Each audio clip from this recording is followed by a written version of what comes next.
Kalau untuk kandang sendiri ya dengan konsep kandang yang dimana yang pertama itu biosecurity itu sangat jadi penting gitu ya, dimana ayam dari luar itu sebisa mungkin tidak masuk ke kandang kita. Karena apa? Karena ketika ayam luar masuk ke kandang kita itu dikhawatirkan membawa virus, membawa bakteri, sehingga nantinya ketika ada virus yang menempel cepat menyebar ke ternak kita. Namun ketika biosecurity kita sudah terjaga, sudah terjamin, secara otomatis ayam-ayam kita lebih aman.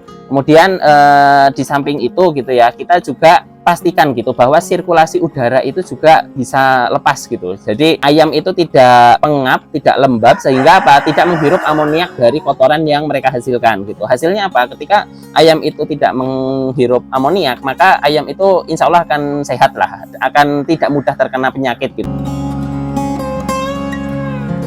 Assalamualaikum warahmatullahi wabarakatuh. Perkenalkan, nama saya Odi Anugrah Agusta, owner dari Swadaya Alam Farm yang beralamat di Somagede, Kecamatan Somagede, Kabupaten Banyumas. Kenapa kok ternak ayam daripada ternak-ternak yang lain gitu ya?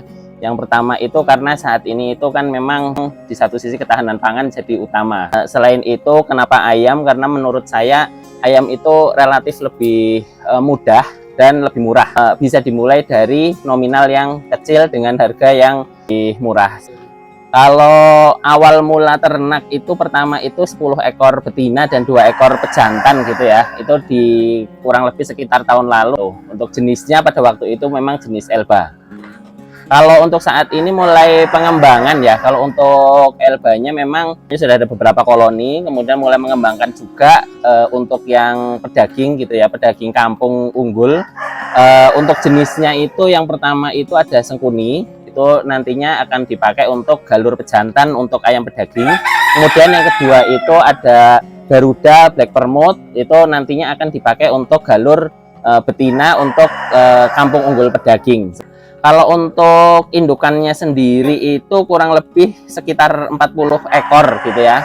Tapi kalau secara populasi keseluruhan termasuk sama yang pulet-pulet dan pulet usia 1 bulan 2 bulan itu kurang lebih sekitar 90-an.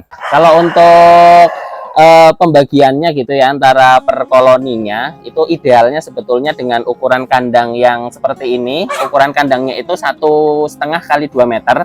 Itu idealnya itu sekitar maksimal itu sekitar 10 ekor atau 1 ekor pejantan, 9 sampai 10 ekor betina. Idealnya seperti itu. Namun untuk saat ini memang masih belum full populasi gitu ya. Saat ini masih diisi, ada yang 1 ekor pejantan 4 betina, ada yang 1 pejantan 7 betina dan segala macamnya seperti itu. Karena memang sambil memenuhi, sambil mengembangkan, menambah populasi yang ada. Nah, kemudian untuk saat ini gitu ya, pembagiannya itu mulai dari yang Elba. Elba itu khusus untuk telur konsumsi dan untuk telur tetas gitu kan. Di satu sisi nantinya Elba juga bisa dikembangkan gitu ya secara bisnis itu dengan penjualan DOC maupun puletnya seperti itu. Kemudian untuk yang Elba sendiri itu saat ini ada 3 koloni untuk di sini. Per koloni itu kami isi 1:4 gitu ya, 1 pejantan 4 betina. Untuk yang pedaging kami ada berarti 1, 2, 3, 4, 5 koloni gitu kan. Yang pertama itu untuk cetak galur betina itu Black Permut jantan dan Black Permut betina. Kemudian untuk cetak indukan pejantannya gitu kan, paceknya itu ada Sengkuni. Kemudian ada yang Sengkuni kita silang dengan Black Permut 3 dan Sengkuni kita silang dengan Garuda. Kalau secara jenis memang banyak gitu kan, cuman memang kita fokusnya ada di 2 jalur gitu ya, dalam artian untuk finishing petelur atau finishingnya ada di pedaging. Kita mulai tetaskan untuk indukan yang berkualitas itu minimal itu untuk betinanya itu usia sekitar 7-8 bulan. Itu sudah minimal banget, walaupun memang sudah mulai buang telur itu di usia 4,5-5 bulan, namun ketika langsung ditetaskan itu belum bisa optimal karena sel telurnya itu belum matang banget lah gitu. Kalau untuk konsumsi masih sangat oke gitu, namun kalau untuk ditetaskan itu nanti akan berpengaruh terhadap ayam anaknya seperti itu. Secara pertumbuhan, kemudian produktivitas dan segala macamnya akan sangat berpengaruh. Sehingga untuk usia betina itu minimal 7 bulan sampai 8 bulan. Dan untuk pejantan itu kurang lebih harus lebih tua gitu kan. Kalau kami di sini itu untuk betinanya yang memang ditetaskan itu di 7 bulan gitu kan, 7 sampai 8 bulan.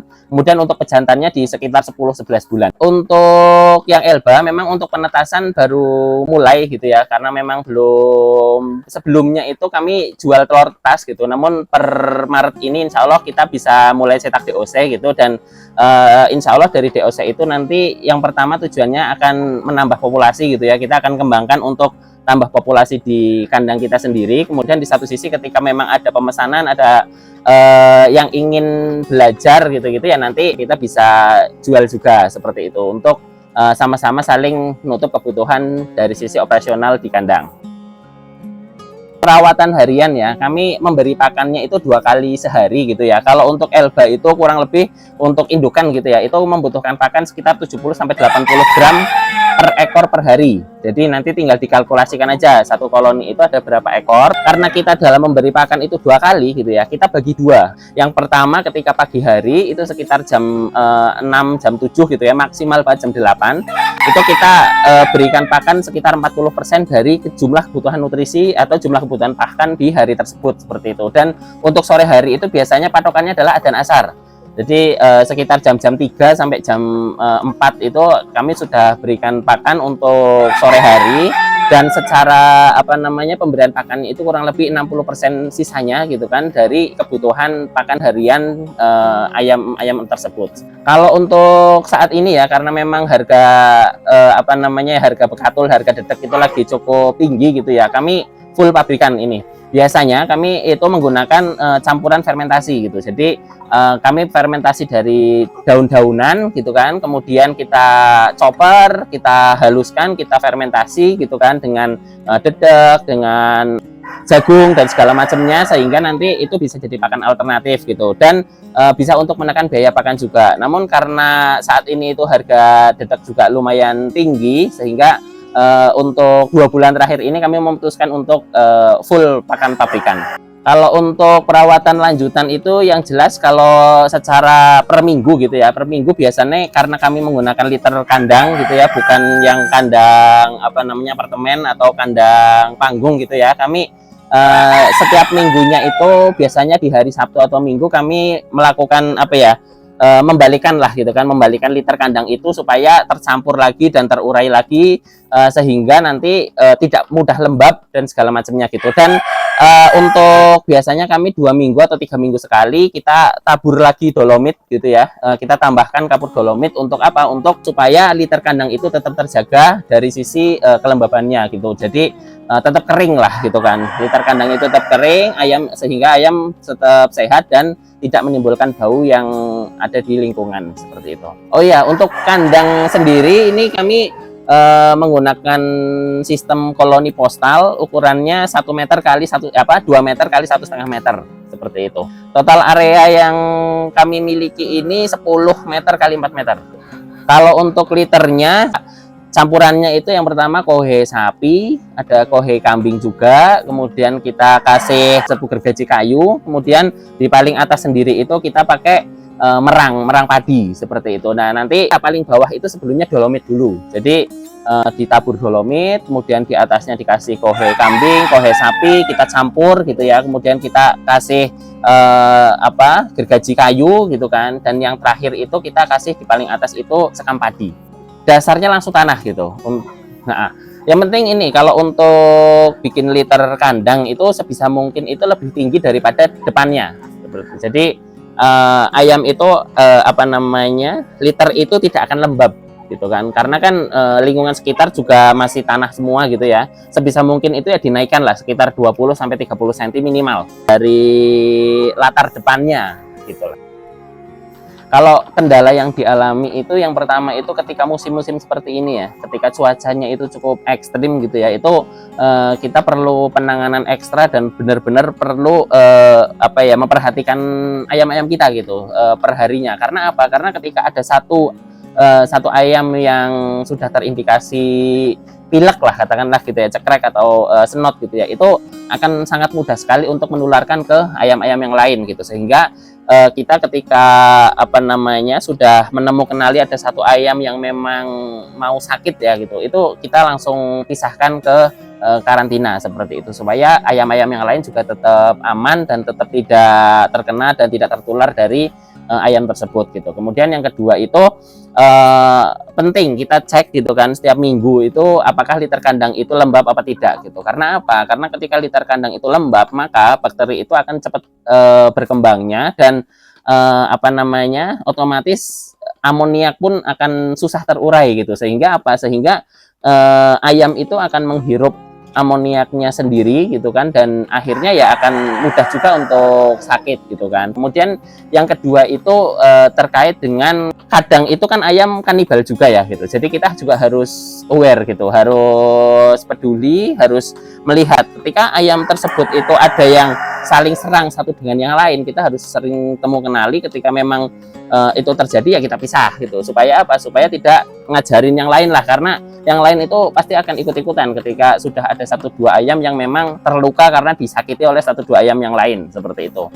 Paling itu sih kalau secara kendala, terutama paling besar banget itu di cuaca gitu. Oh iya, untuk kendala yang lain itu ya sebenarnya bukan kendala ya, tapi lebih ke antisipasi gitu, karena memang kandang kami itu menggunakan postal gitu ya, menggunakan liter kandang, sehingga perlu juga nih rutin kita melakukan obat cacing. Jadi kita pemberian obat cacing itu rutin sekitar 2-3 bulan sekali biasanya gitu kan. Untuk apa? Untuk kita memastikan bahwa ayam kita sehat gitu ya, tidak cacingan gitu. Karena apa? Ketika ayam itu terserang cacing, otomatis nutrisi yang dimakan itu akan terserap juga oleh cacing tersebut dan tidak optimal di ayam tersebut. Akhirnya apa? Ayamnya akan secara produktivitas telur bisa menurun gitu kan. Kemudian secara bobot juga akan semakin menurun seperti itu. Tidak jadi daging lah makanan yang kita berikan tuh. Dan untuk menambah kekebalan dari apa namanya ayam-ayam ini gitu ya, saya menggunakan jamu juga gitu kan.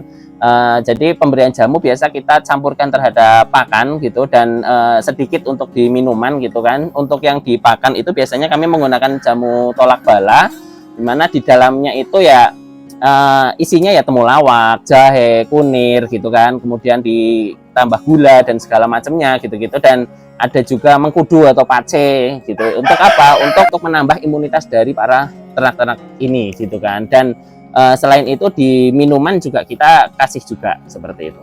Untuk jamu itu ketika cuacanya dingin seperti saat ini gitu ya, itu biasanya kita berikan setiap hari gitu ya, setiap hari kita berikan dengan volume. Ketika memang normal-normal aja, tidak ada yang terindikasi sedang sakit gitu ya, biasanya kita normal-normal aja gitu kan, tidak, cuman tetap per hari itu kita pasti akan berikan jamu tersebut gitu. Namun ketika cuacanya tidak se ekstrim saat ini, itu biasanya ya kita dalam 1 minggu itu sekitar 3 atau 4 hari kita berikan jamu tersebut.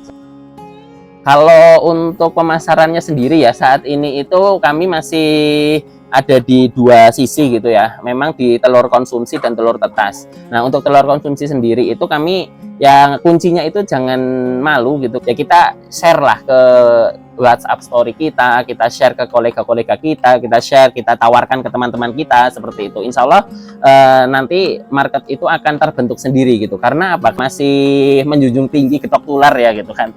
Jadi ketika kita menawarkan, dengan ketika tetangga itu bercerita dengan apa namanya produknya kita gitu, itu tetangga-tetangga itu akan lebih mudah percaya dengan cerita tetangganya daripada kita sendiri yang menjelaskan gitu. Jadi kita bentuk komunitas kecil-kecil itu gitu kan, gimana caranya kita menghasilkan produk yang bagus, yang berkualitas, sehingga apa? Sehingga orang yang beli gitu ya, pembeli kita itu bisa meng-share dan bisa ikut memasarkan ke kolega-koleganya seperti itu. Kemudian yang kedua, telur tetas gitu ya. Telur tetas itu juga kami biasanya kita share di grup-grup Facebook gitu kan, dan memang banyak juga yang tanya dan banyak juga yang memang order gitu kan untuk telur tetas itu sendiri, karena memang peternak itu kan banyak yang mereka itu memang fokusnya adalah di pentetasan aja gitu. Mereka punya mesin tetas tapi tidak punya indukan dan segala macamnya. Nah, kami itu saling melengkapi gitu kan. Di sini kami saling melengkapi, misalkan punya indukan, punya telur tetas tapi belum punya mesin tetas. Nah, alangkah baiknya kan kita juga hanya sama-sama gitu kan, bergerak bareng dengan para yang memang punya mesin tetas seperti itu. Kemudian di nextnya ke depan gitu ya, insya Allah per Maret ini gitu kan, kami juga sudah bisa untuk mencetak DOC sendiri gitu, karena memang insya Allah sudah ada untuk mesin tetasnya dan sudah kita mulai produksi ke sana seperti itu. Nah, insya Allah nanti per Maret ini kita juga sudah bisa mulai jualan di sisi DOC-nya. Kemudian selain itu juga nanti kami juga akan pengembangan untuk puletnya gitu kan, sehingga ketika ada pembeli yang memang tidak mau memelihara dari kecil gitu ya, terlalu lama lah menunggu gitu, nanti bisa order untuk yang pulet-pulet tersebut tergantung sama usia yang diminta sama pembeli.